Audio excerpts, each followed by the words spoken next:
Okay, we're going to make a start.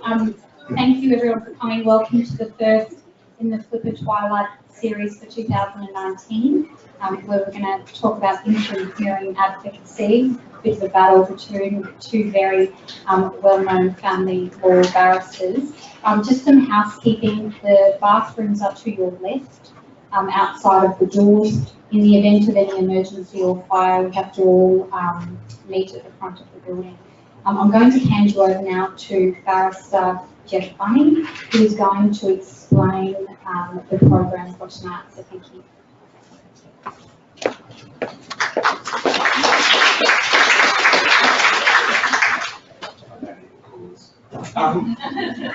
The way this is going to work, so there's scenarios.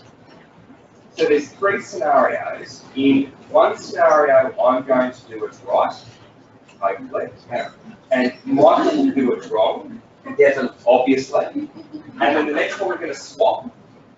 In the last one, we're both going to do it right. At the end of each scenario, Judge Spelleken is going to ask the audience what you thought was done right and what you thought was done wrong. And then she is going to give her own views as to what she thought was done right, done wrong, and then we're going to move on to the next one. At the end of the session, we're going to have a question and answer session with the three of us. So that's the way the night will go tonight.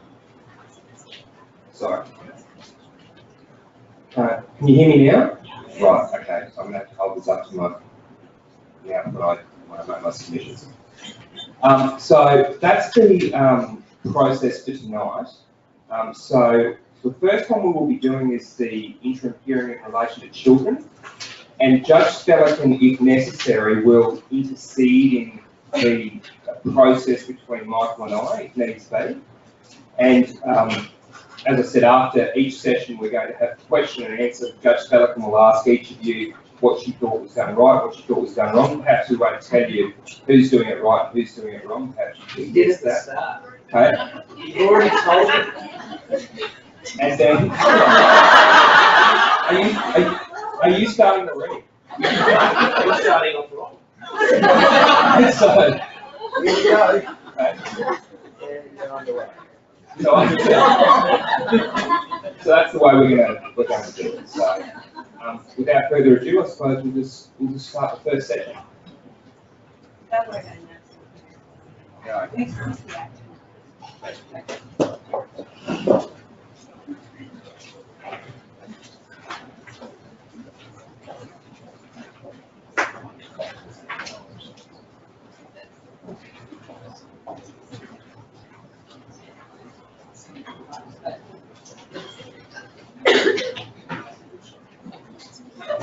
You're messaging already. Your Honour, thank you for hearing this matter so quickly. Your Honour, as you know, if you once had a chance to read the material, this is a matter in relation to two children. Tim, who's aged 5, and Billy, who is aged 2.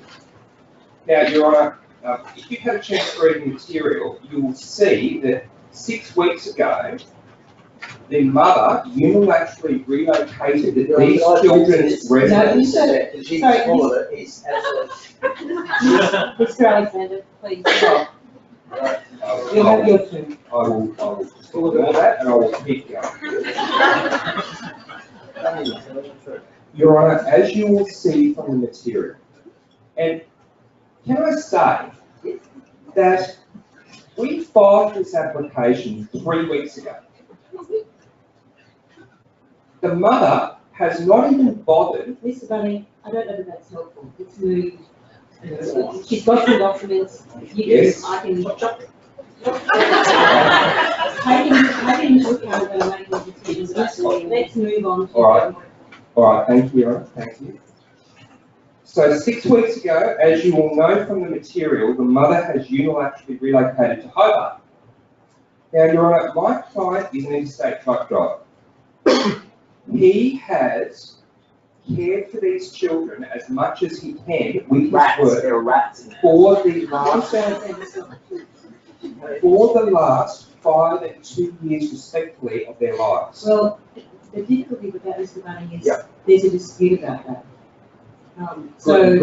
There's a difficulty with me making an assessment about whether or not when he was home, he was looking after them, because Mum says he wasn't, your client says he was. So I think there are other matters in these proceedings that are more helpful than that, because I can't make a finding. Yes, of course, Your Honour, and while we're talking about that, you will note from the material that the mother alleges that my client has been violent and that my client is a drinker. Denied by him, but I concede, Your Honour, that you can't make a finding about that point today.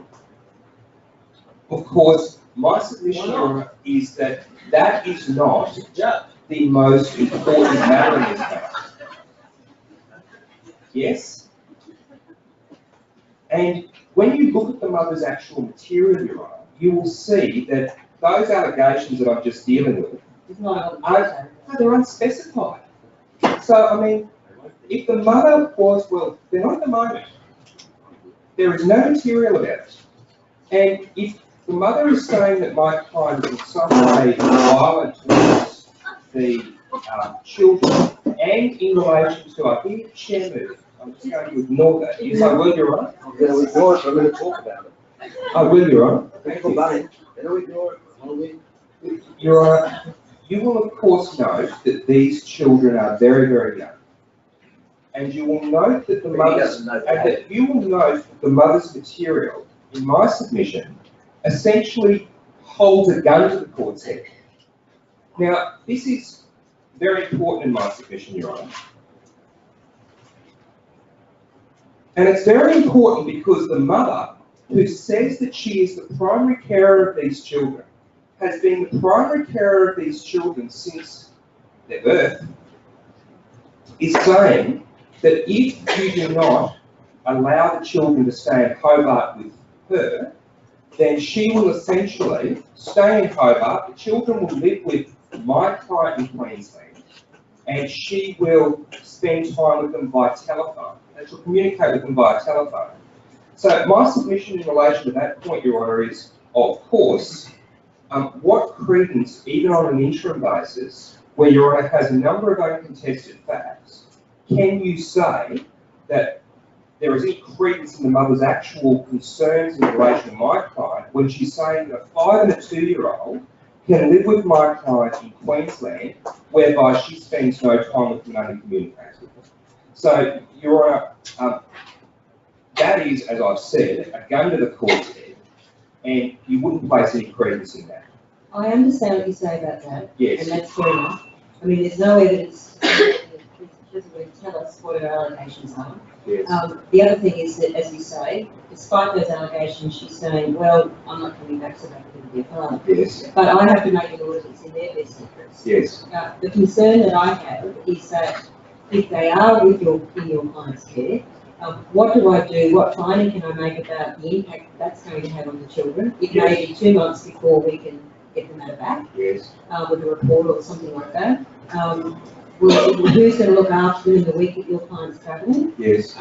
What is it going to do about the state of the house? So, whilst I understand the argument they make with regard to risk, what do you want to say about those? Let me just deal with firstly the state of the house issue. As Your Honour will read from the material, the house is in a awful state. It's full of rats. We have to do something about it. I've spoken to my client. I've taken his instructions. He will do between now and when the children come back to Queensland whatever he can to clean the house up. However, if he's not able to do that, Your Honour, his father lives 2 doors down the road.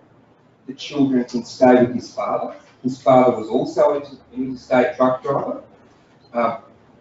Whilst we're cleaning the house up, he knows he has to clean the house up. I know there's a dispute about whether he's a hoarder or she's a hoarder, and they both say there's rats in the house, but in any event, he will clean the house up as best he can, but in the circumstances where you're not convinced that he will, then they can stay down the road until such time as he's cleaned it up. That's point number 1, dealing with Your Honour's concerns. Point number 2, what do I do in the week that the children are not with my client driving interstate? Well, there's 2 options for that. The first thing is he's so bona fide in his application that he will not, in the period between now and when the matter goes next before the court, or there's a family court, work as an interstate truck driver. He's got a bit of savings. You can't drive to Hobart, you can't drive over water. You can walk on. I can't. You might be able to. But I can. So have you made any inquiries, Mr. Bunning, about, he earns, I think, 100,000 a year? That's right. I don't have any information about his liabilities, or I don't think there's money over the house. No. Don't worry about that. Have you made any inquiries about the family report and how quickly that can be done? A private family report, Your Honour, could be done in 3 months' time. My submission, however, is that the case law supports that these children should be returned. There is no emergent circumstance of the mother as to why she should be in Hobart. As I've already said. I know that, Mr. Bunning. Yes. But she says she's not coming back. So what I want to do is be satisfied if I bring them back, and I understand why I should and probably will. Yes. But I need to understand. Application. I understand. I need to be concerned about those things. Yes. So on your plan, it would be 3 months. So Your Honour, let me address your those concerns about coming back. There's this house. Hey, 2 minutes. There's this house. It's full of rats. My client's going to clean it up.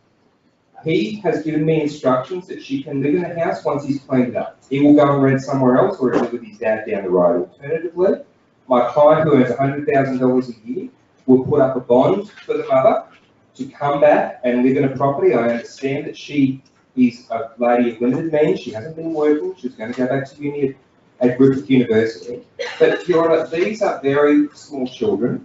This is a circumstance that has been created by the mother, and as Your Honour will be aware, the case law provides that except in cases of emergency, which I submit this is not, the arrangements that will be in the children's best interest should not be determined by an abridged hearing. Morgan and Miles, paragraph 88. 124. It's not, it's paragraph 88, I've got it in front of me.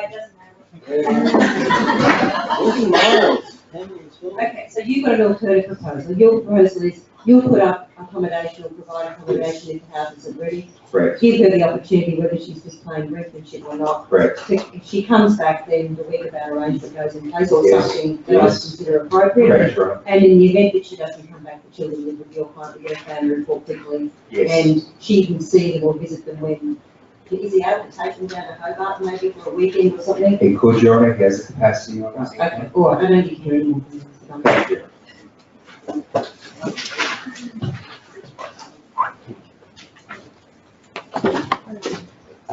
I don't have a draft order.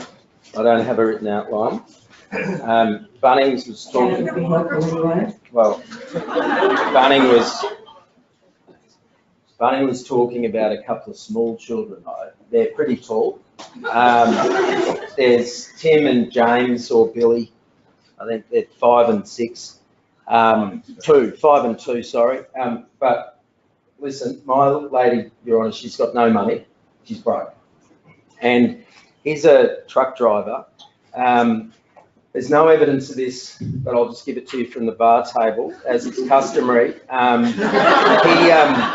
He can drive a truck. So he can, well, you can get down to Hobart or get a boat. And the father's a hoarder. He's like Bunning. Statues everywhere. Everyone's got statues. Fills his room with statues. So what are you proposing, sorry, Mr. Well, Bunning, we in get- terms of, well, in terms of time? No, The children's- no. Here, look, Your Honour, I want you to make some findings today. Well, firstly, you've got to find that there are rats. The joint's a mess, and it's because of Bunning's client. He's a lazy truck driver. You know, Your Honour, he's probably doing speed. They all do. He's a speed freak.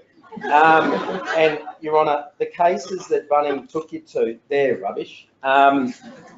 What you need to do is get an 11F, all right? Because if we get an 11F, Okay, where do you propose that to happen? whenever, it'll delay stuff. No. You're not asking for a transfer of these proceedings, that's not in your application. If you transferred it to the family court, that'd be good. Well, you don't need an application for that. I'll apply my fee. Right. Can I get you to concentrate on what's important as far as I'm concerned? I need to understand where is your evidence of the concerns you have about the father. That's number one.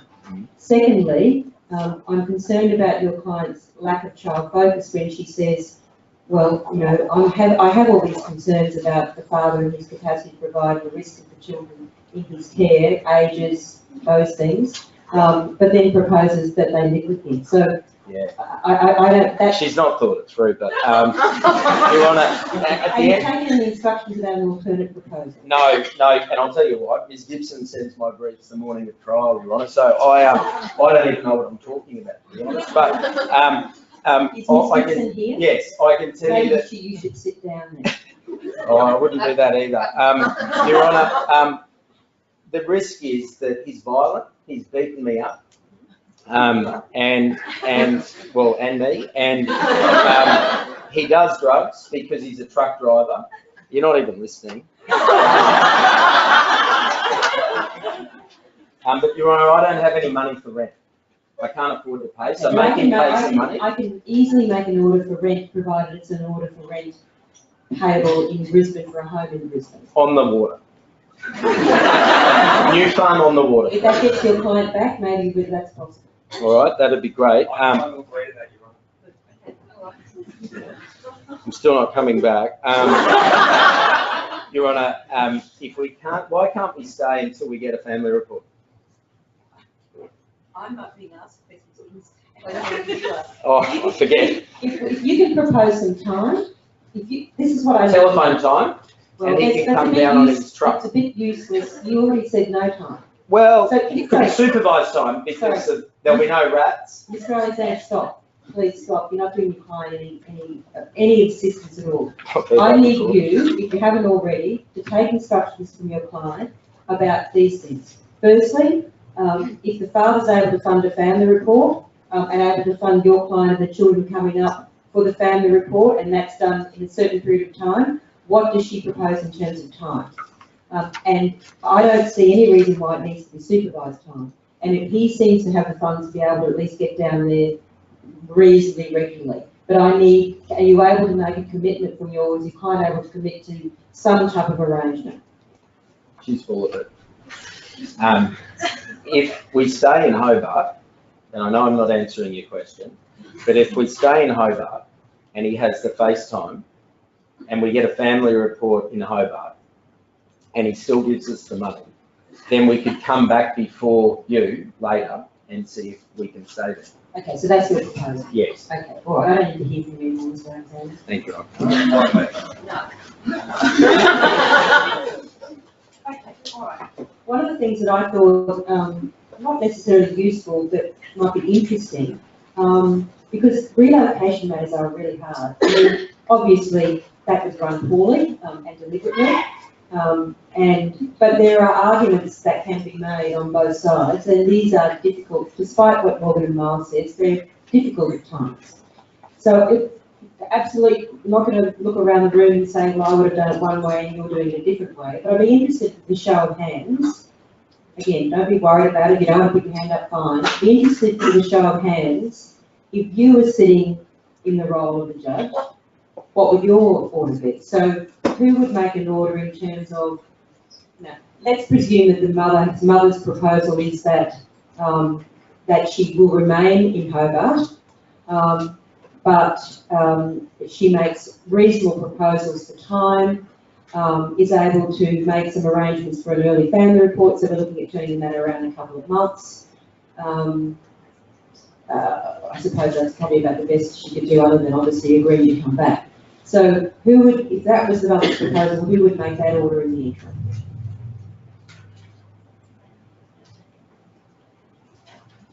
Okay, and what about the other arrangement? Who would bring the little kids back in circumstances where we don't have a lot of confidence in Sad's able to look after them? Because I don't know that you answered, I'm not critical of this, but I'm not sure that I know what relationship the grandfather has with the children.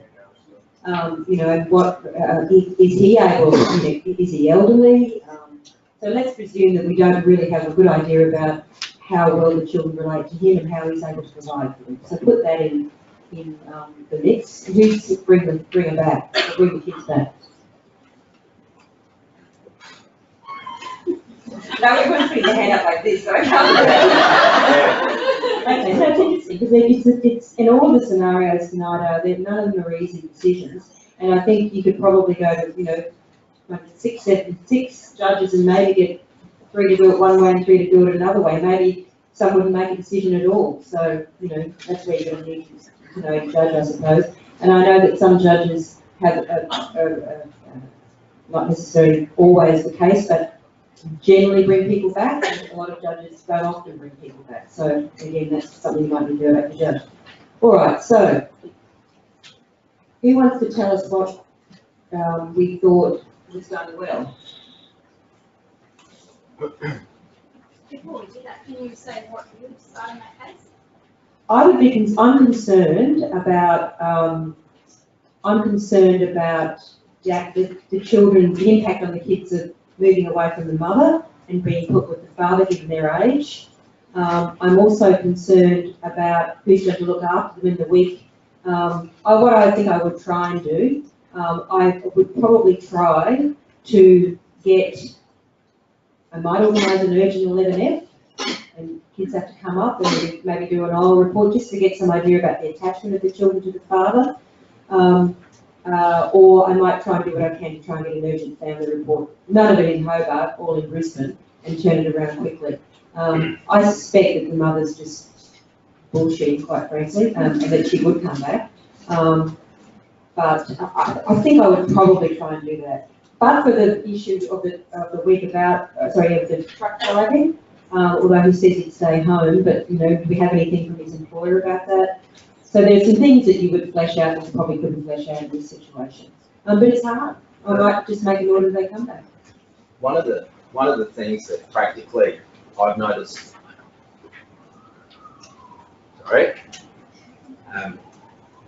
One of the things that practically I've noticed, Judge, recently is that parties that vote with their feet, there seems to be a bit of a culture that they're aware of the fact that if they've voted with their feet, at the first return date, a contested interim hearing for maybe 1.5 to 2 hours won't get reached. And that by the time you come back to the actual hearing, you're met with a 6-month delay. And the difficulty now when advising respondents' applications for relocation is that the fluctuation of time is something that gets taken into account in circumstances where, through no fault of necessarily one party, no fault of the court either as a progression system, it almost becomes a cowling case now, even though we say cowlings no longer around, which is hard. I understand that, and that's the difficulty for practitioners. And I suppose the only thing that you might be able to do is to, advise the client about who the judge is likely to be, and you should have an idea about what they're likely to do. But it is difficult, I understand that, I know what you're talking about. Do you think, though, that there is a tension with judges between the best interest of the child and also not wanting to be seen, to be encouraging parents to take off the children without orders? So there's that kind of balancing act, isn't there? Well, I think that again boils down to judges doing things differently. There's a wide discretion, and I think people who practice generally might know what some of us might do and what others of us might do. But I agree with you. I think there is. I think there are people who just say, no, you did the wrong thing, back you come. And there are others that might take a more considered, I don't know how to describe it, maybe considered position. But again, it comes down to you just got to know the judge. And maybe, and you should if it's in the duty list at the moment, or in any of the registries, if it's in the duty list at the moment, you should know who the judge is, and maybe either prepare for that particular judge, or prepare your client for what's likely to happen before that particular judge. And maybe tailor your submissions to something that you think, is palatable to them, given their the way they probably will deal with the matter. Does that make sense? I mean, obviously, Mr. Alexander was, you know, taking it to the extreme, but does anyone want to say that, you know, there were the obvious things, acting like a dickhead? But is there anything people want to talk about, you know, how it was done badly, the way it was done badly? I mean, the obvious things are, you know, not getting to the point, not having clear instructions from the client, not knowing the brief, not identifying the issues up front. It would have been a good idea for him to stand up and say, look, this is the problem with my case, and this is what I think you should do about it. You know, she has this view at the moment. You know, I accept that it may not be considered to be child focused, but what you really need to do is you really need to understand that our case is that there will be a real impact on these children if you do what the father's wanting to do for these reasons, and then offer a solution. The best solution in this matter would have been to offer a lot of time, and if she put her hand in her own pocket or her parents' pocket to bring the kids up for periods of time in that, you know, now to 2 months or whatever, we can bring it back. So, you know, those are the things that were done poorly, that needed to, because there was plenty of things in the father's case, not plenty, there were a couple of things in the father's case that he could have used in his client's case. That's what you always want to try and do, when you look at the other side's material, and if you look for the agreed facts, and you identify those, and if you don't have any agreed facts, or you do, you identify those, the other thing you need to do is look at the other side's case and say, well, you know, look at that part of the case, that supports what I'm saying, rather than trying to argue, you know, your own client's case when there's a dispute about those facts. Anyway, anyone want to add anything else? Okay, all right, let's go to the next one.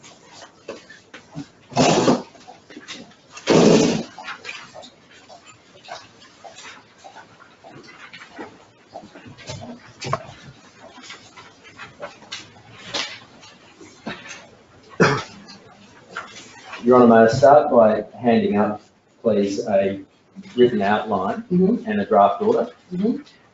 What's before you today is an application. It's the first return date of a property matter, but the relief that's being sought substantively that requires Your Honour's determination is in relation to spouse maintenance.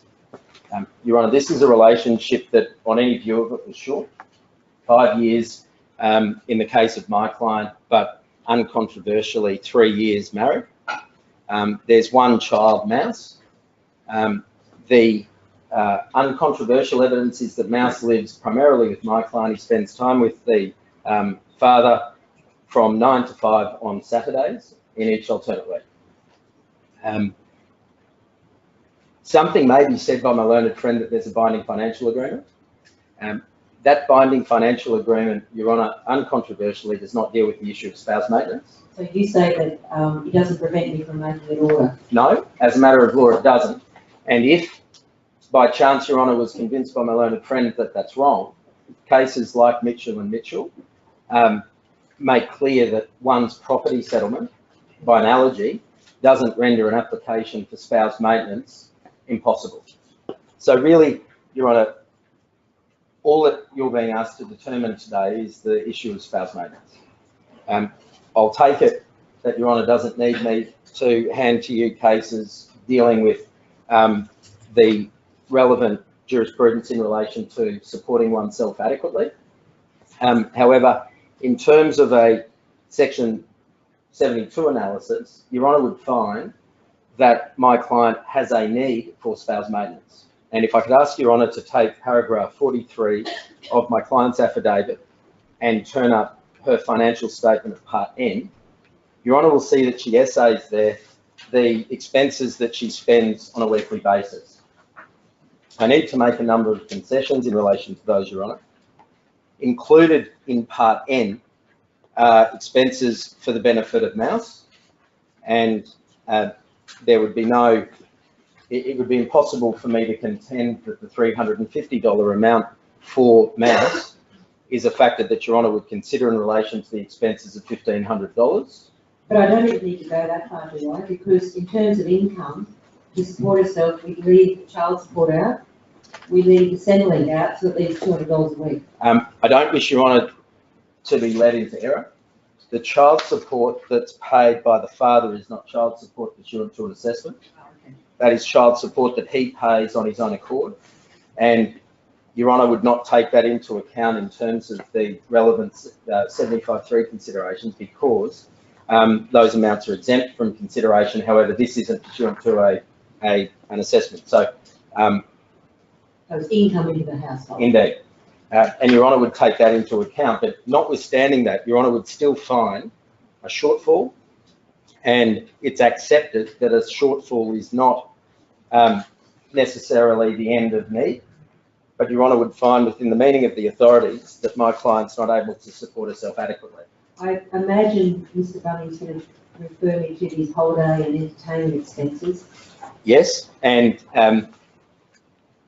there is certainly ambit for Your Honour to reduce the amount when it comes to need for those, but I'd ask Your Honour to temper that against the considerations required in respect of the considerations in 75(2) about lifestyle that the parties enjoyed during the course of the relationship. And while I'm on that point, if Your Honour would then go to the affidavit of the husband, where he sets out the expenses paid of $12,500 per week for Tammy and her Louboutins.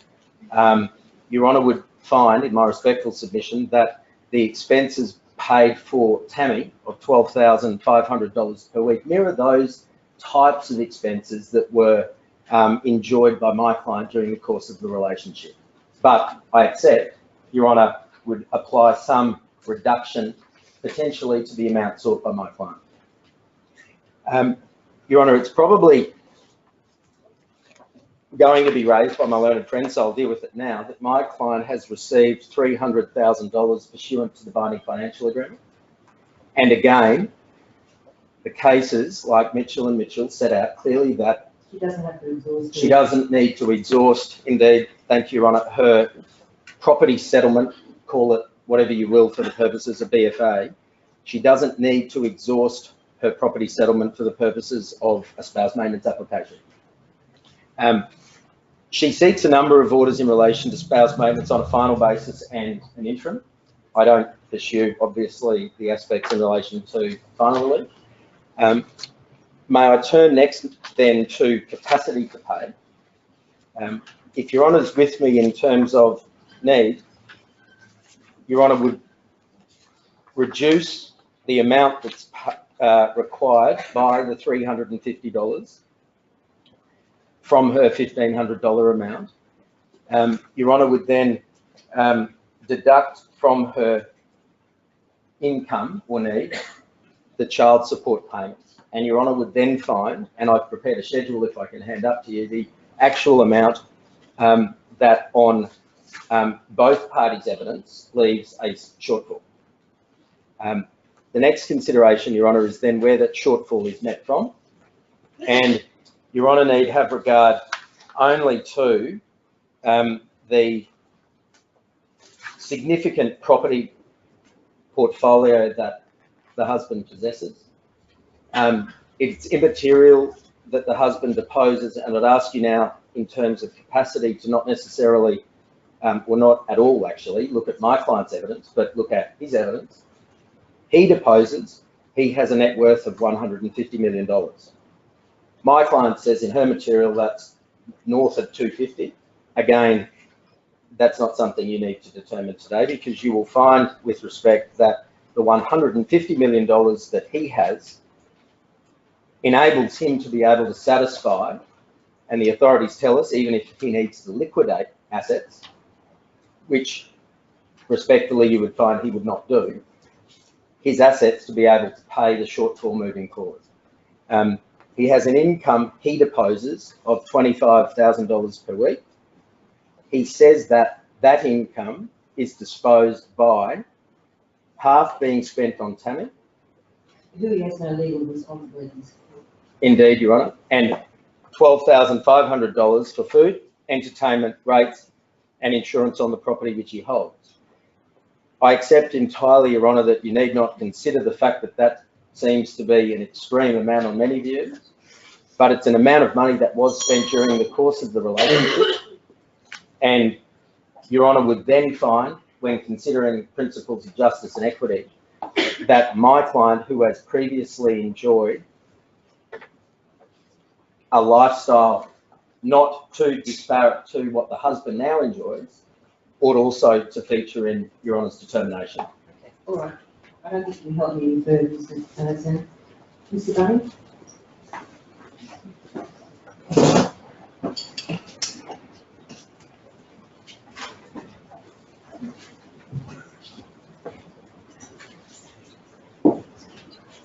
Well, Your Honour, that was interesting. In circumstances where, look, can I just stress this point, keep stressing this point. This woman has $300,000 in the bank. $300,000. She keeps saying she wants spousal maintenance. Why should she? I mean, my client doesn't want to pay spousal maintenance. Why should this woman get any spousal maintenance? Because my client he's without means, Your Honour, and that's really the test in this matter. Okay, let's break that down. Firstly, you say that she's got $300,000, but you'd be Yes. aware of the authorities that say she doesn't have to use her capital to support herself. Well, I wasn't aware of that. No shit. But, okay, all right. But, you know, isn't it $1,500 a week she's after? So why $1,500? I haven't even calculated it, Your Honour, but why wouldn't she spend some of that money on a spousal maintenance? That's what my client says. I'm sorry, spend some of the $1,500 of her income, is that what you're saying? Yes.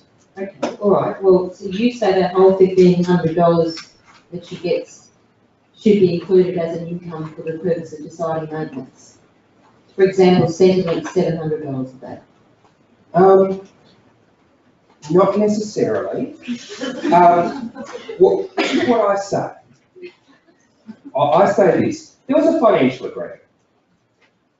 This lady called for compliance with the financial agreement. As you read that, Your Honour. Yes. And she's got this $300,000. So, I mean, my client's not prepared to concede that she should get anything else. I mean, he's got this new lady, he's got Tammy. He's got to look after her. She's got expensive taste. I heard what Mr. Alexander said about that, but I mean, this is his new partner. They live together. They could possibly be a de facto partner. I don't think I can concede, Your Honour, that my client's got any capacity to pay, but even if he did have a capacity to pay, when I look at what the wife says about her financial needs, you know, she doesn't need $350 a week for holiday expenses. Nobody needs that, Your Honour. And sometimes I need it as well, Your Honour. Mr. Alexander, You get cheap flights, buddy. Mr. Alexander needs 1,000. But I need 200. Okay, so, I mean, neither of you have asked to cross-examine the hours. You wouldn't let us. Maybe I should. Well, okay, but what would you say might be a reasonable amount? Well, my client doesn't say that there should be anything, but if there's something, maybe, I don't know, 60 or $100 a week. And how do you work that figure out? The way I work that out is she's got rented $200 a week. She's got $300,000 in the bank. And if he puts $100 a week into the coffers for spousal maintenance, then she can just draw the other $100 a week. So that's how I get there. So you're basing it on what he pays rather than what she needs? Yes, well, look, I'm just trying to understand what the basis. Because you understand, don't you, that I have to make an assessment about, firstly, because you've not raised an issue about jurisdiction, and I don't think you can anyway, but in any event, you haven't made that comment. No. So you understand the two-step process, do you, or? I think that it's, Your Honour, you find that they have a need, right? And then you find that he has a capacity, I think. But her need's only $100 a week. Okay, well, how do you make that calculation? Because She doesn't need $350 a week for holidays. She doesn't need entertainment expenses. You could knock the food down to $50 a week. And when you look at the rent, then he can give $100 a week for rent. That's how I get to her need. Okay, all right. I'm not sure I follow that. Okay, all right, well, Let's say, okay, so you say it's a need of $100 a week. You can see he's got the capacity, well, first of all, you can see he's got the capacity to pay, not the $1,500, so I think we're down to about $700. No. You don't, okay, all right. So, why? Why doesn't he have capacity?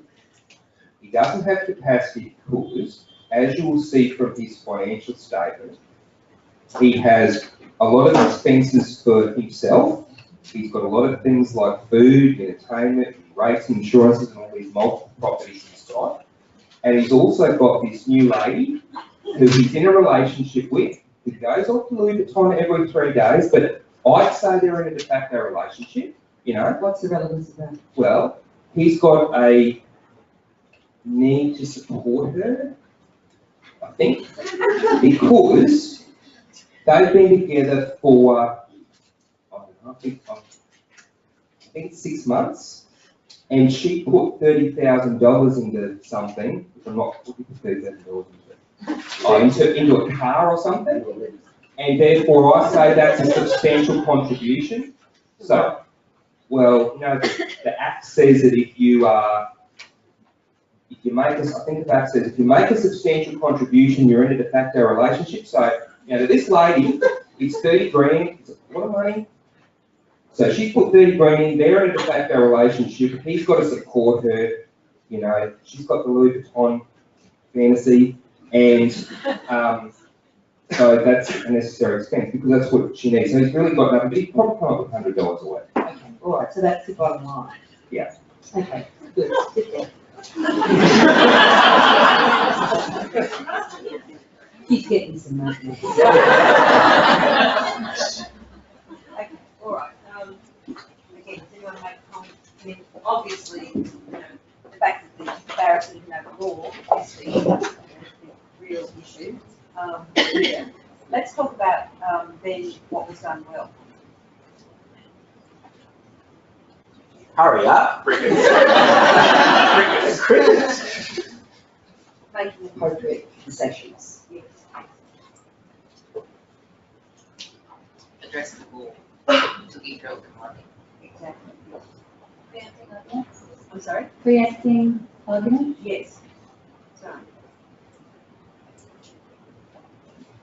I think pretty much identify, you know, things, know the law, make concessions, work out what they're going to say on the other side, be upfront about, and the other thing I suppose, although it wasn't necessary, particularly in this case, although maybe Making concessions falls into this category, is to be, I always think it's a good idea when you're acting for someone and there are some flaws in their case or some concerns that the court might have, more so in a children's matter than necessarily in this type of matter, but some concerns that you imagine the judge might have about your client or your case.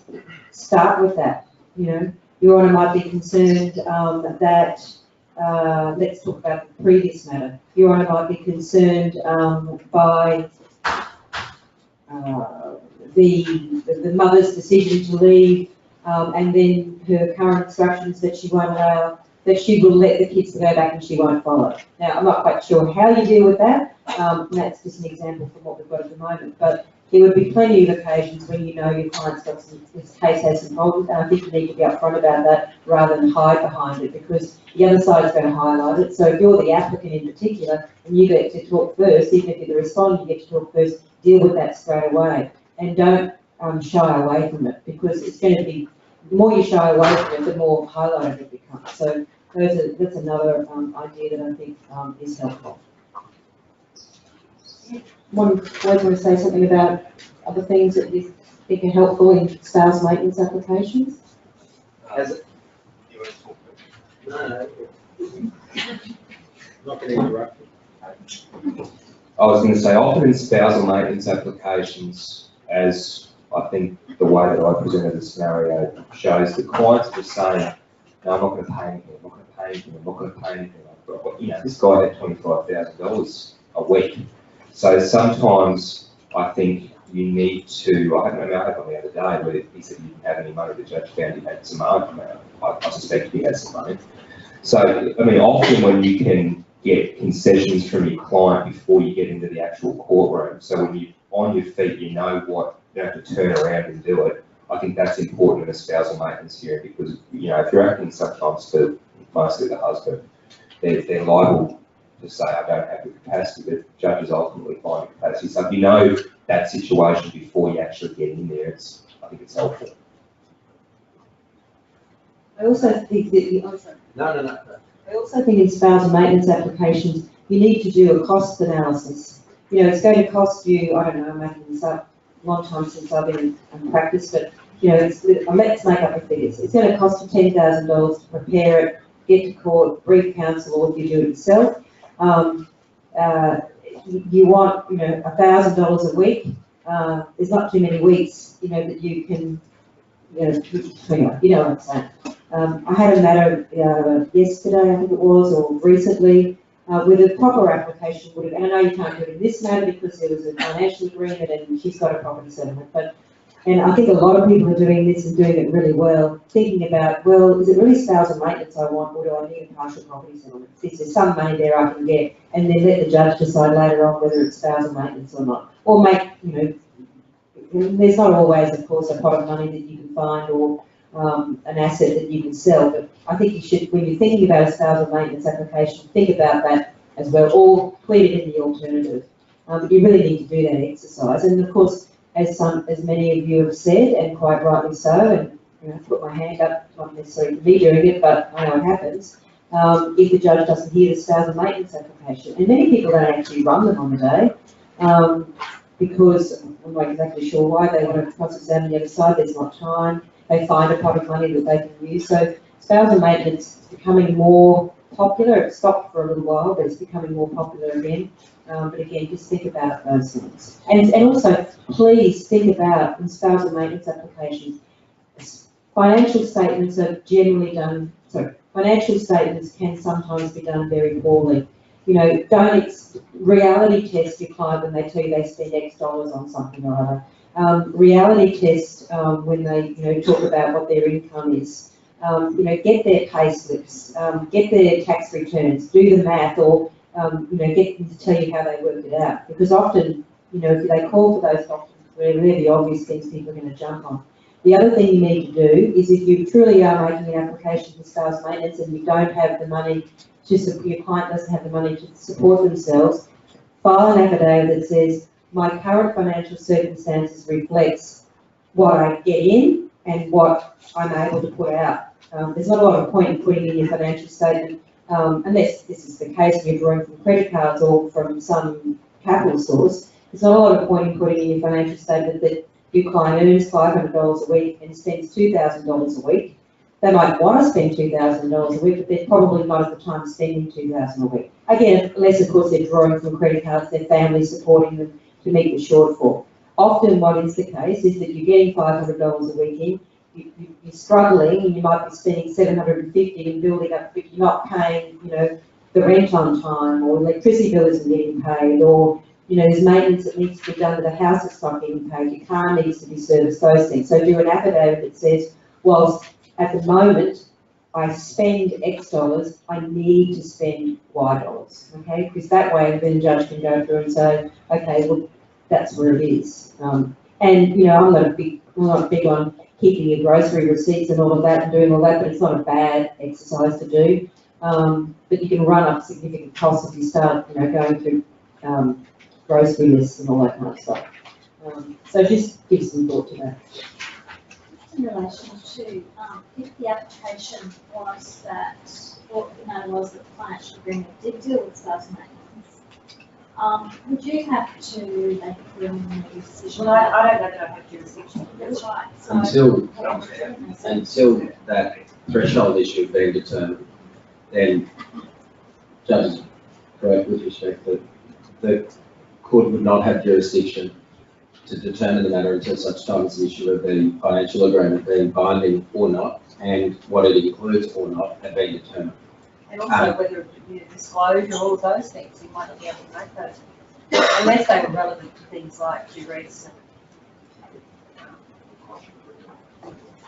One of the only thing that I'd add to what Judge Spelleken said just then is that, in my view, at least 70% of spouse maintenance applications are a complete and utter waste of time by the time parties get to a first return date. Because it's uncontroversial, everyone in the room, everyone listening knows, the pressures on the court at the moment are such that contested interim property applications for anything, but definitely spouse maintenance, are going to be heard later in the day. It's a reality that we face at the moment because of the particular climate that we're in, and thought needs to be given, at least I think, at the outset, if there is a pot of resources available, divide it up and leave the issue about classification for a determination later. I've been personally briefed in matters not infrequently recently where parties say, I want the judge to determine the fact that the 10 grand that we pay right now is interim property. And there is not one judge in the Federal Circuit Court that I'm going to stand up before and say, look, we've reached agreement about a sum of money, but we're going to have to run this thing because I want you to determine today whether it's interim property or whether it's interim spouse maintenance or whatever. I think thought needs to be given at the outset too. What do parties need in order to be able to get to the next step and enable it so as to reduce the burden on the court and reduce the burden of legal expense?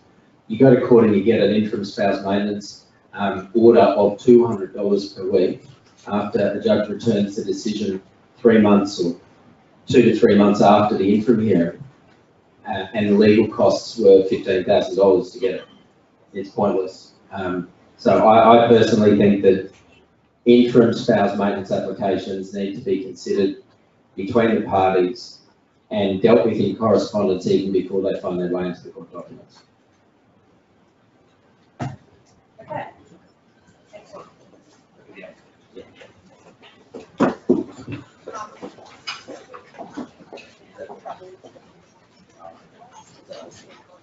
okay.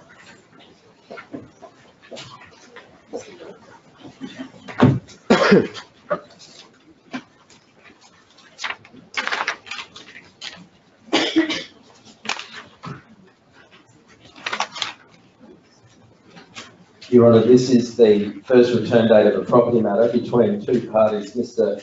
Chalk and Cheese. They were together for 20 years. My learned friend and I have had a number of discussions outside, and we have arrived at a consent order, if I may hand it up, that deals with some of the machinery provisions. We agree that there is a piece of real property, which I'll take you to shortly, at New Farm. My learned friend's client seeks that the property be retained by him. For reasons I'll come to shortly, we say that that's not possible. But we agree that if you're against me on an interim sale, as Your Honour will have identified in the application for the interim relief, if you're against me on that, we agree from the document I've handed up that Heron Todd White will value it.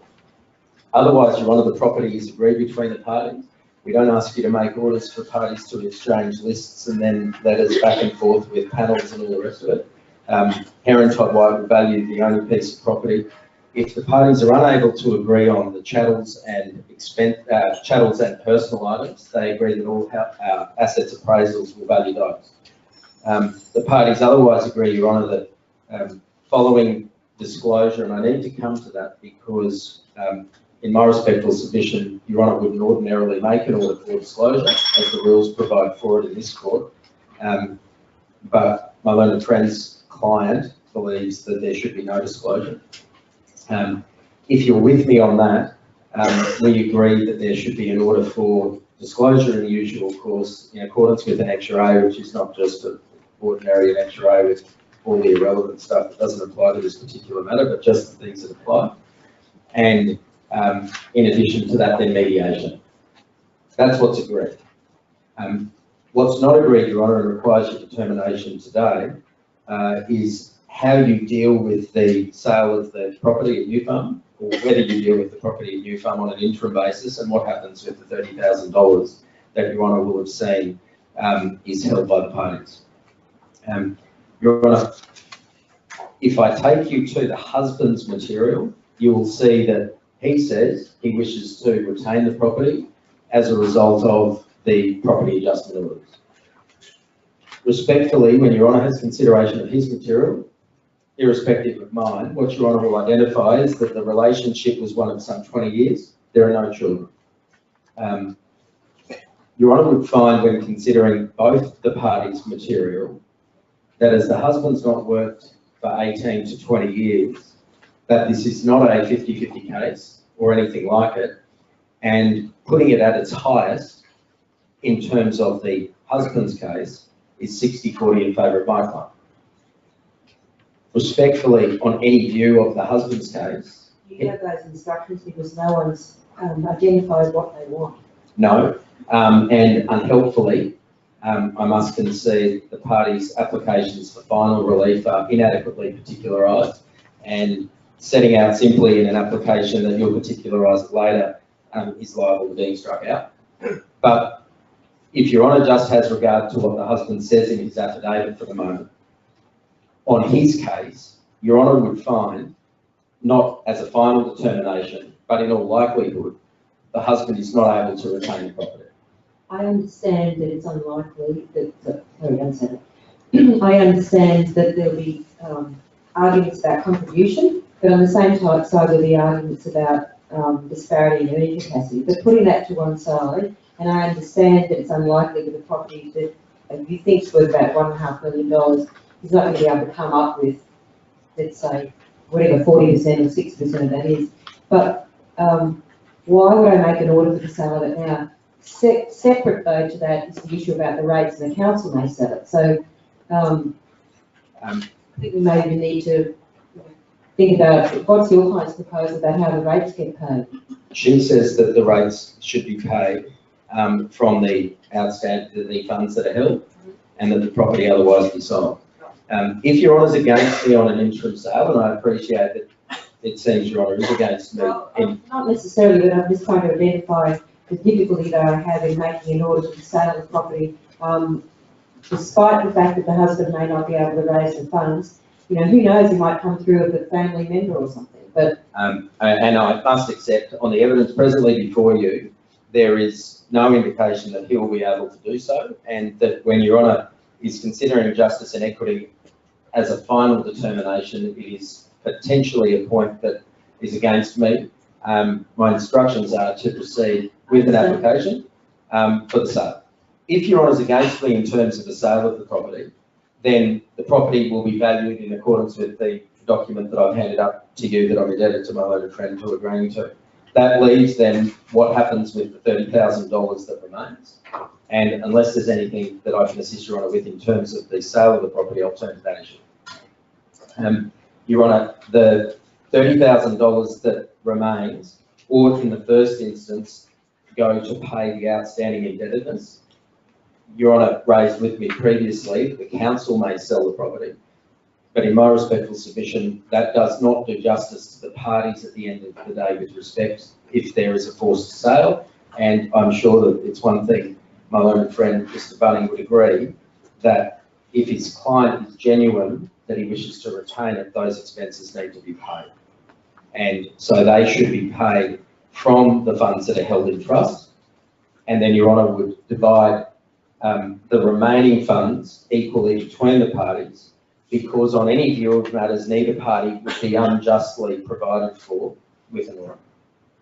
I imagine Mr. Bunning might say that your client's financial circumstances are such that she can find the money to maybe not pay in one amount, but make some arrangements with the council. Thank you, Your Honour. I'm sure Mr. Bunning will make that submission. However, Your Honour sees in the evidence, notwithstanding my client's income of $350,000 per annum, where it's spent, and Your Honour is aware of the fact that there is that pool of resources available to pay, and it is not an expense that in any final hearing the court would sheet home just to my client. And respectfully, without asking you to prejudge the final determination, my learned friend's client will do no better than 50-50. And if those funds are paid for from that account, it wouldn't cause any prejudice to his client. Okay, all right, thank you.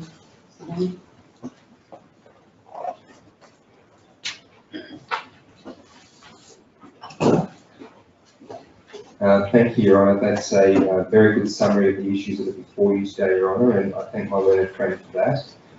As my learned friend said, Your Honour, we have been able to agree today to a number of orders. Can I deal with firstly the issue in relation to disclosure? You'll note from my client's material, Your Honour, and from the submissions of my learned friend, that my client indicated that he does not agree to an order for disclosure. And in fact, he has not provided any disclosure to date. If I can just deal with that point in two ways. First way I'll deal with it, Your Honour, is implicit in the rules, of course, is the requirement for each of the parties who file a financial statement to provide disclosure pursuant to that financial statement. That's implicit in the rules. So I rely upon that in support of the no order I seek for disclosure. If Your Honour is not with me in relation to that point, my client has very limited financial disclosure to provide. His position, as he sets out in his material, is that there is one property, the wife is a doctor, and that he has one account, that's the account that has this $30,000 in it. You can trust, Your Honour, that I have stressed to my client his need to disclose pursuant to the rules. He seeks that I seek from you that no order be made in that regard. The issue about disclosure, Your Honour, I will submit you shouldn't make an order, it's implicit in the rules, but ultimately a matter for Your Honour. That's probably as far as I can go in relation to the issue of disclosure. My learned friend is quite right when he says we've agreed to a mediation. We've agreed that the property will be valued in circumstances where the property is not sold. I will concede from the offset that each of these parties, but I'm not going to go and blame the wife, I'll just say for current purposes, my client has pleaded, if I can call it that, orders that say that there be no specification, a just and equitable division of property once the property has been classified by way of disclosure. In that regard, Your Honour, as my learned friend set out to you, these parties were together for 20 years. My client hasn't worked for 18 of those years. I don't have any specific instructions at this stage as to what he will seek on a final basis, but my submission is that it will not be a 50-50 case ultimately at the end of the mediation agreement or trial of the matter. So in those circumstances, it's entirely open for Your Honour to determine on this interim hearing in my submission that he will possibly have the ability to keep this property. Now, as my learned friend set out, and I think as Your Honour said, an interchange with my learned friend, there is no evidence currently as to other places he may be able to borrow funds from. I can't take that point any further. I have no evidence either way. But in support of an order that the property, or in submission of the property not be sold, I would say this. The wife is earning $350,000 a year. She's renting a property at Newstead for $1,100 a week. My client has not worked for 18 years. He doesn't leave the house much. The property is unencumbered, and there is no pressing need in my submission for the property to be sold at this time. Now, as part of an ultimate final order or agreement between the parties, the property may well be sold. That's all I'll say about that point at this point in time. But at the moment, there's no need for this property to be sold. And Mr. Bunning, I think I'm with you on that. Yes. I mean, there'll come a time when he's going to have to produce some evidence about, you know, how he's going to raise the money, what he proposes, and I'll be making some directions for each of the parties to file an amended initiating application and amended response. That's appropriate.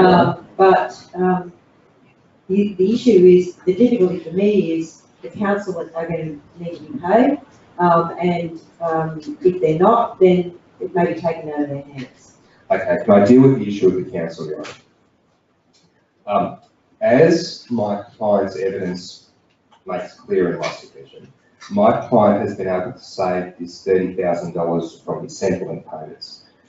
He's had to scrimp to get that. That's what he lives off. It's not, there was reference to it being in a trust account. Is it in his account or is it in a trust account?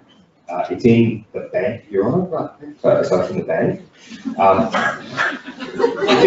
It's in his. Yeah, it's not under the dog. It's in his. It's not under the dog. Bunning's top drawer. It's in his bank account. This is what I'll say about the issue about the rates. Neither of them have been paying it. My client's been living in it. The wife is earning $350,000 a year. It is open, of course, Your Honour, and my client doesn't say this, that $12,500 will come from the $30,000 in his bank account. That will leave him with, of course, $17,500. He has to pay his lawyers, as I'm sure the wife has to pay her lawyers. He also has to live. I know he doesn't live extravagantly, but he still has to live.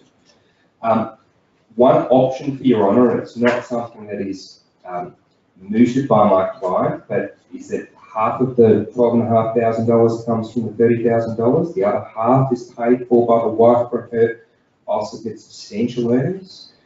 That does, in my submission, justice between the parties in circumstances where my client has been essentially supported by the wife for the period of 18 years while she's earned a very good income and he's been able to save this $30,000. It'll allow him to pay his lawyers, it'll allow him to continue to live, it'll allow the wife to continue to rent the $1,100. So whilst it's not something that he is advancing, it's certainly something that is open to Your Honour. Substantially, however, and he seeks me to seek that it be all paid by the wife because of her income, because of her substantial income. If Your Honour's not with me on that, there's the alternative. Your Honour, the wife seeks the amount of $50,000 by way of partial property settlement. My submission is that... That's only the event that I still have, isn't it? It is. She says she's not paying her lawyers at this time because she can't afford it. My submission is that the arrangements between the wife and her lawyers is a matter for the wife. As I said, she earns a substantial income, and in any event, Your Honour, if they are deferring her fees or the like, there is plenty of property to go around in this matter. So my submission ultimately, Your Honour, is that you would, I agree with what Mr Alexander says about the way forward, you would make an order for disclosure. You would make an order that the wife pay the rates. If you're not with me on that, you'd half it. 30,000. His 30,000 pays half. She pays the other $7.5. Sorry, the other $6,250. And otherwise, Your Honour, you'd set this matter down for a mediation, and we can come back and say 3 or 4 months. If I make an order for the sale of the house, there wouldn't be any objection, would there? Or so I wouldn't have any difficulty, would I, in making an order that they each get $50,000? In fact, your client might want to amend his application to ask for a more substantial sum. Well, Your Honour, my client says, in fact, that in the event that the property does sell, that he wants $1 million. It may well be, Your Honour, that we can deal with that point on another day if the property does sell, because it might take the property some time to sell. He says he wants $1 million because he was found an alternate smaller place in New Farm that's not worth 1.5. Anyway, I agree with The actual answer to your question is yes, Your Honour, we'd each have $50,000. I was getting there. Just gonna hurry it up. Yes. Empty. But Your Honour, as I said, my primary position and submission is that you wouldn't sell this property. Okay, thank you, Mr. Bunning. Thank you, Your Honour. Okay, now, they both did an excellent job, and I think we can probably all see, so. I think you can probably all see that concessions were made, they had made agreements outside, and dealt with a whole lot of things that, and that's I suppose another point, that you deal with those things that you can sort out and settle, you put together a minute of order, so you come in with that order, say, okay, you don't need to worry about any of those things, you only need to worry about 1, 2, 3. So obviously that everyone in the room would understand that's an appropriate thing to do. Concessions were made, acknowledgements were made of issues in their case, all the things that we talked about before was done really well, and is always done really well by these gentlemen here tonight. I think one of the things that's helpful in the partial, sorry, 2 things. I suppose this scenario dealt with a couple of things. One is it's often the case that someone will come in and say, I want the house sold, it's inevitable anyway, they're not going to be able to raise the funds, and it seems pretty obvious in this case that the husband is not going to be able to raise the funds, and ultimately the house will have to be sold. And that's annoying and frustrating for the person who's stuck outside of the house, waiting around for a trial or almost, being held to ransom.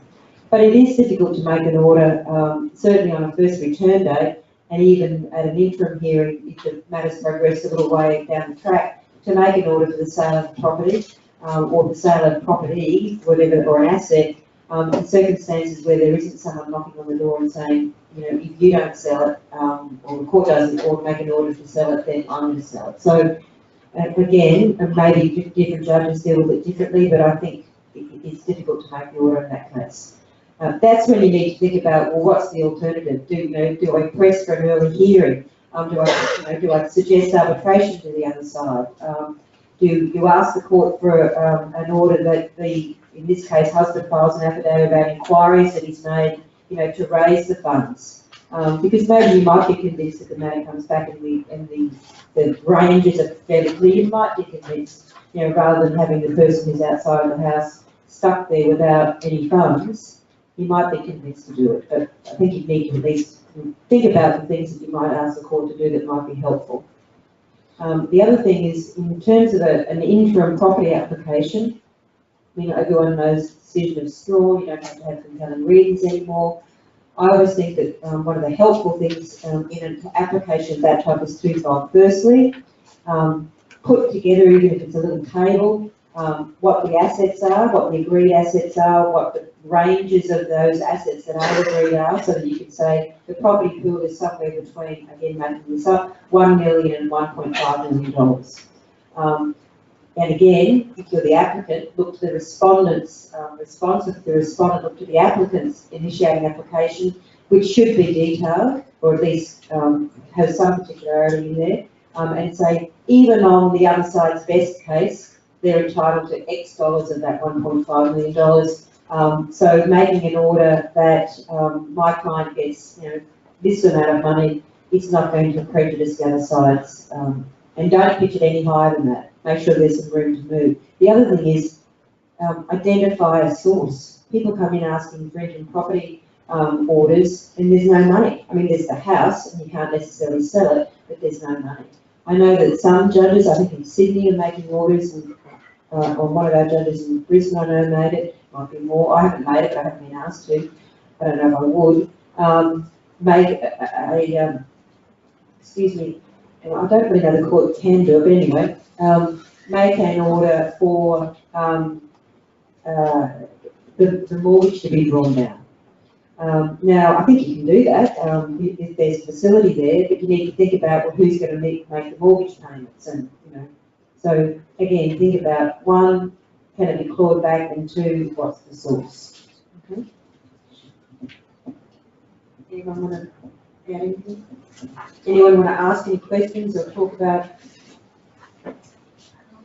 I'm just wondering, in terms of drafting the initiating applications. I appreciate what my friends have said, and I totally agree that those applications are inadequate. What do you do if you have a client who really has no idea at all about the property pool and what it contains? Well, I know that some judges, certain judge has a view about that. I think if you're very clear about that in your affidavit, and there are cases where you just simply can't do it, but they're fairly rare.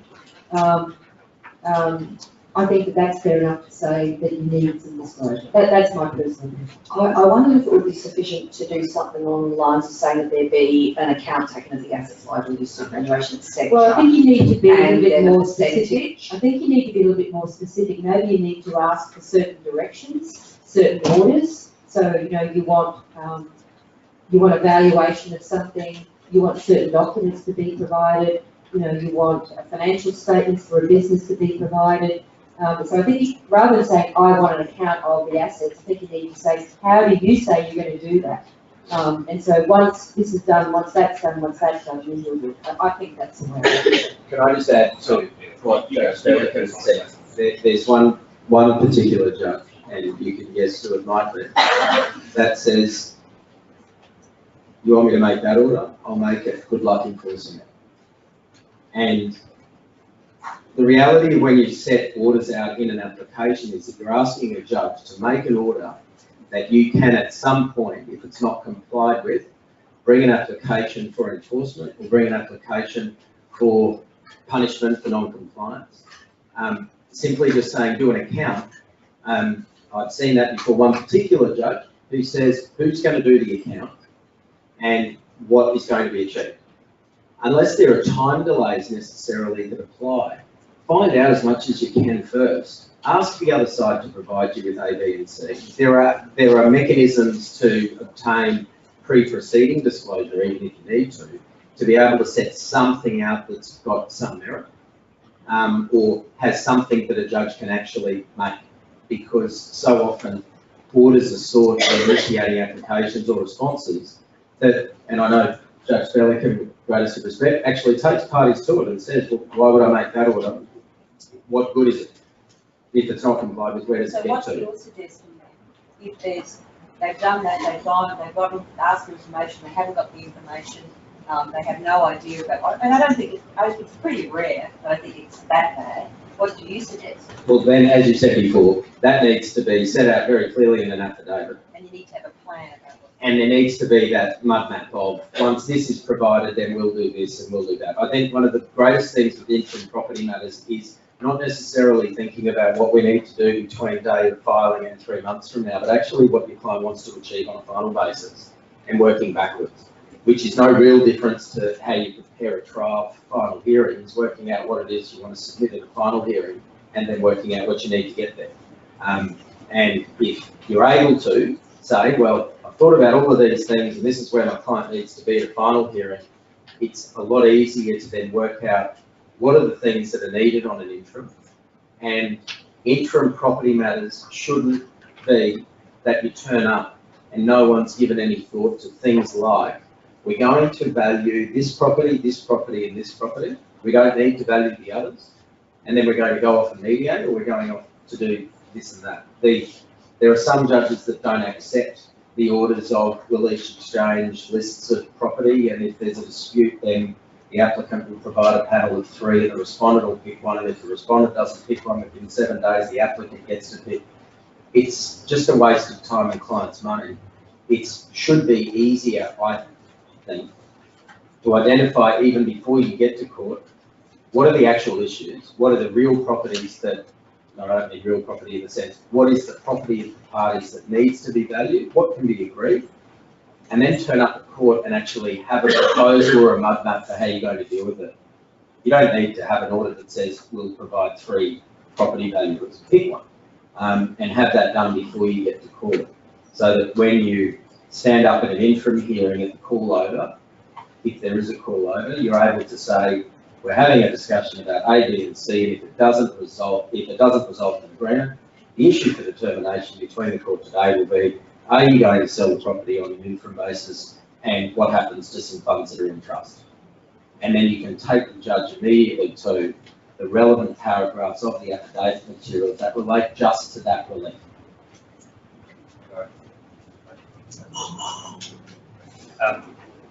Just about this issue of people who plead a just and equitable division of property once the property pool has been clarified, and the question that's been asked about the point. There are cases, and I think they're rare, where that's an appropriate way to plead a final order. But I mean, even if you don't know the property pool, your client surely knows what the contributions were and what their future needs are and what the other side's future needs are. And I mean, for example, so there's a business, a car yard, they don't know what it's worth. One side says it's worth $150,000, the other side says it's worth $2 million. I mean, usually parties, or I'm talking really now practical on the ground when you're in your office with your client, they can say, look, I think that the thing's worth this, or I think the property's worth $250,000, or I think the property in New Farm's worth $1,050,000. I want to keep the property in New Farm. So my view is that the cases where you don't plead your final relief should be rare, And at least if you can give I think Michael used the word mud map, but I want to keep the property at New Farm, husband, wife, I want to keep the car yard that I run. And I want off the balance 65%, or I want 57.5%. I mean, you can always amend an application. But the reason why I think it should be done and why I think it can be done is because people know what the contributions are because they lived it.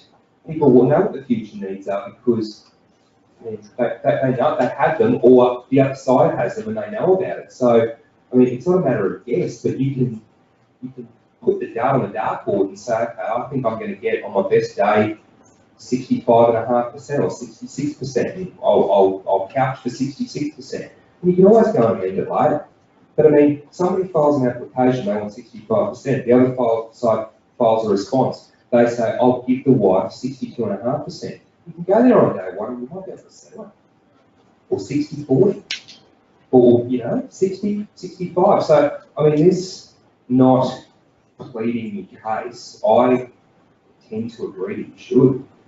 For the rarest cases, maybe you don't. I mean, a whole heap of companies that you don't know what they're worth, and for example, you ask for the wife and she doesn't know exactly what's been going on for the last 15 years, maybe in those cases you say it's the sort of thing that we said in page 7 of this scenario we gave tonight, but I think most of the time you can. And you wouldn't get away in a state court, in a commercial matter, with having a claim, a statement of claim that says my client's entitled to $250,000, my client's entitled to damages for negligence, breach of contract and breaches Australian consumer law, and that's it, because it'll be struck out. And there are judges that have said that doesn't comply with, I think it's Rule 4 of the Federal Circuit Court rules, that it doesn't set out with particularity the relief sought, even if insufficient.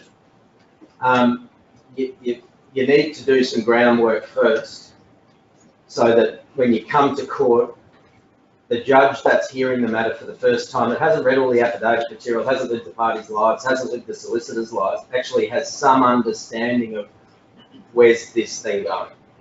Because the judges are as much trying to deal with the issues that are in dispute that day as much as they are trying to manage how the matter can be dealt with to final hearing. And you need to actually help the court do that. And if you just simply say, A and B say, look, you work it out, judge, later, you're not really assisting the court terribly much. Do we have any, I mean, this is a topic, advocacy, and these hearings that I've spoken on many times, about many times, and it's something that, I've spoken about quite regularly. It's an important issue. Are there any questions generally about preparing for an interim hearing or advocacy in an interim hearing that anyone wants to ask? Just one question, going back to the scenario before, and Jeff, you did it, Michael, you sort of did to a degree. How far can you go as an advocate? You don't really have your client's instructions, but you're advancing something to the court because you know it's commonsensical, it's probably where the court's going to go. Jeff was talking about, it's not my client's position, he doesn't, volley for this, all those sorts of things. Well, you wouldn't, I don't think, you wouldn't make those concessions, or you wouldn't put an alternate proposal to the court unless you had the instructions. Would that be right? I would have thought so. So, you should get, and if you can't get those instructions, I don't think you can make, I don't think you can make that alternate proposal. Yep. I mean, you might say, Your Honour, I might seek my client's instructions if you're not with me on this about that. Should have got them anyway before, because you should know, what the court's likely to do or not likely to do, or what they'll find favour with and what they won't. And then, get those, and don't necessarily hand it up, fall on your sword straight away. But if you feel the mood of the court's against you from either what the court's been saying to you or the court said to the other person, and you should be able to anticipate that, then that's when you might say, you won't go straight away and say, well, I want that, but actually I'll take this. And you certainly shouldn't be saying you don't have instructions. I mean, I think, and I've said it many times, other judges and practitioners, and there are many good practitioners in this room, have said it themselves and heard other judges say it, but I mean, the most important things are these: know the law. Knowing the law will allow you to do what I think is the most important thing, identify the issue, because often there's only one or two issues, and in each of these scenarios there's probably only been one or two issues. So understand the law, identify the issues, and prepare to meet the case to advance your client's case with regard to those issues. And again, use things like the other side's case, subpoena documents if you can get them. You know, I don't mean correspondence between lawyers necessarily, but, you know, if the department made an inquiry about a family and they've sent a letter to say, you know, we've made an inquiry, we're satisfied that the parent is willing and able to care for the child, bring it, you know, put it in documents. Another really, so understand the law, that allows you to be informed about the real issues and then prepare for that. Talk to the other side. So many times people come into court, I don't think we've ever spoken to them. I mean, I know I'm older than most of the people in the room, and I didn't practice when you email, you know, people. Does anyone get on the phone anymore to the other side? I mean, I think quite often people haven't actually spoken to the other side.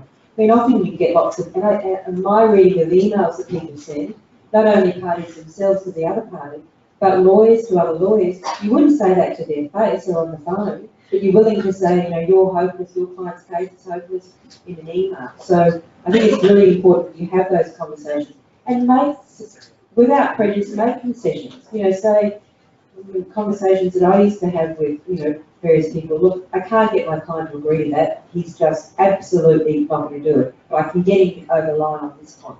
So, you know, think about the issues, think about the areas that you might be able to make some concessions about. And, you know, and once you're able to do that, you can come in and say, well, we've settled all these things, so this is the only thing that I need to decide. So really, really important that you do that. I don't know what the collegiality is like in practice now.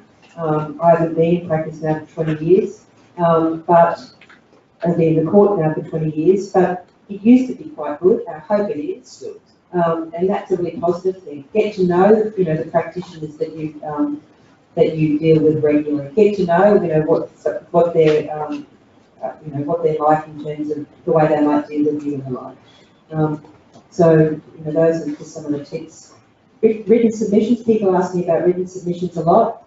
They can be helpful. Sometimes they're not. I find them helpful in two ways. One, that you put together what the proposed orders are, and then you amend them if you have to, or, you know, put writing on them to say, well, cross out the ones I don't need to be worried about, or maybe it's probably better just to produce a proposed order and written submissions are separate to that. I find chronologies and written submissions helpful. Not absolutely everything that's happened, but the relevant facts are helpful. And again, that should go to the issue. I always found it helpful in practice to start preparing the chronology from the very beginning and to update that regularly, so that when you came to prepare an affidavit, you had something there. And also when you're preparing that chronology and identifying what the issues are in that chronology, you can also say, okay, well, my client's case is that she was the primary carer and, you know, took the child to daycare every day and whatever. Okay, good. Get a letter from the daycare centre, so you've got that document on file. So it helps you to build a case. That chronology then you can condense to the relevant facts. I use chronologies all the time when I go to give judgments, because I'll look at it and I'll say, you know, married then, well, that's not particularly relevant. Separation, time of the father or time of the mother, separation, when it broke down, when an order was made, that kind of thing. So I find that really helpful. I don't necessarily find it helpful for people to tell me what good and good said. I find it particularly helpful.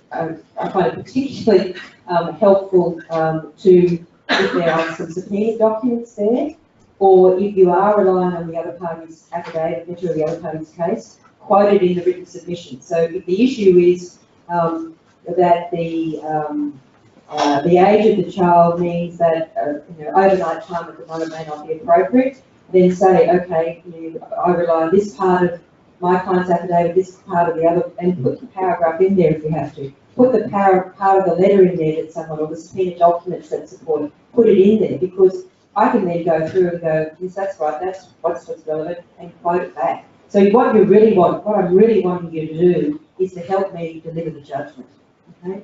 So again, a whole lot of facts that aren't relevant aren't helpful, a whole lot of case law that I would hope I would know in any event, not particularly helpful. So concentrate on those things. Correspondence between lawyers that's attached to affidavits, not helpful. If you can say, a letter was sent from my office to the other office that asked for this, and that's what you asked for, there might be one paragraph, put that paragraph in the affidavit. The response was this, and put the paragraph in the affidavit in the letter. Don't say, I sent a letter to the other side, it's an X and mark with letter A and it's dated whatever date. I've got to read the whole bloody thing. It would be far better if you actually tell me, and why is that letter relevant, okay? So that's particularly the case when you're making arguments about disclosure. Do not put every single text message that someone sent, or every, you know my views about Facebook, every Facebook post, for the obvious reason, but also they're really hard to read. They're hard, you don't know who's sending the text message, it's not that obvious, and you don't know whether you're reading, you know, from the bottom to the top or the top to the bottom, and that's just because I'm, you know, not terrible with technology. And also you get a whole page of a quote from a text message, and then it finishes at the end of the page, and then you get the second half of the text message on the next page. You know, it's really difficult. And don't put them in where it's just this big black blob. Yeah, exactly. You can't. Yeah, exactly. So you might say something like, there have been many text messages sent by, for the mother or for the father, sent by the mother, where, you know, she is abusive. An example of that is this, and put in the affidavit, you know, he said this or they said that. So put it in the affidavit, don't expect us to go through, and you don't need to put everyone in, maybe give 3 examples and say, if the court requires copies of the text messages, that they can be made available. If if more information is required or more examples need to be required, they can be provided. I can tell you we won't ask for them. So that's another really important thing. The other really important thing is, if, again, this goes back to identifying the issue. If there are documents out there, independent documents, and I know I'm preaching to the converted, I look around the room and there are many very experienced and very good lawyers in the room who this is all the second nature to them. I always think that when I used to go to these things, thank God I don't have to go to them anymore, that, you know, if you can take one thing out of something like this, the most senior of people, if you take one thing out of something like this that's helpful, then that's a positive thing. But the other thing I was going to say was, if you identify the issue or issues, think about what document is out there that might be helpful to say, well, this is the issue, and here's at least some proof of it or some support for what my client's saying. Not necessarily the neighbour, not necessarily the grandmother or the brother or the sister, because obviously they're not necessarily independent.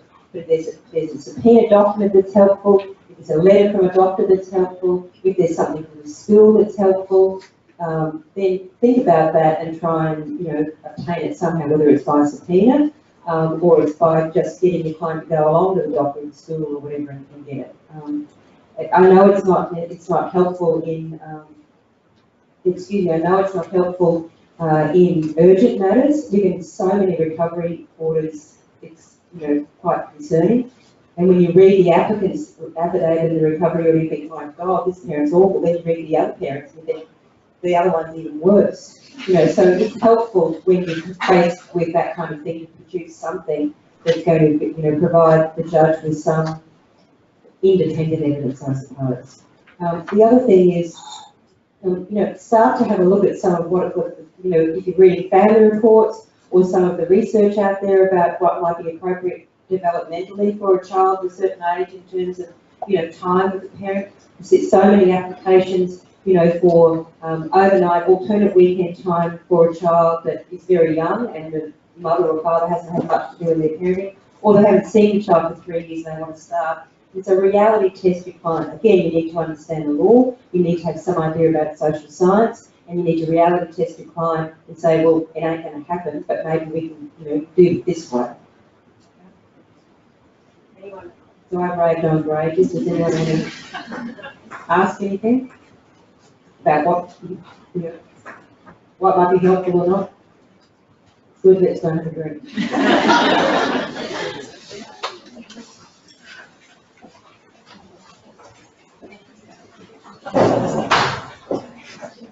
So before you all go, just on behalf of Flipper, thank you all for joining us and those on the webinar. And a very special thank you to our panelists tonight for taking time out from their very busy lives to share their insights.